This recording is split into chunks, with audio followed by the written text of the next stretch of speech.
Hey guys, today I'm going to tell you how to speed up Windows 11 boot. If you're using Windows 11 and you want to speed up your boot, so let's see how can you do that. You just have to simply press Windows plus R to open run command, and here you just have to enter msconfig. Once I've entered, press enter from your keyboard or click on this OK, and then you might see at this type interface you just have to go to boot, and in boot section here's this timeout. So and by default it's up to 30 seconds, so I'm gonna set up to 20 seconds here. And once I have done, just go to advanced options, and here in number of process you just have to click on it and then select maximum number of process available here.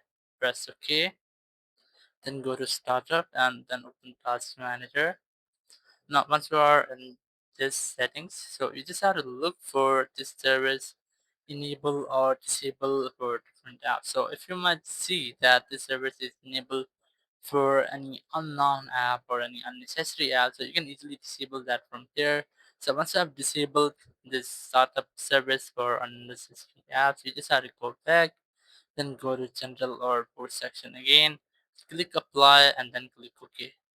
Now when you want to quit, you might see this interface which is restart or exit without restart. So you just have to select restart option to make a quick restart, or you can also select exit without restart to restart your device later.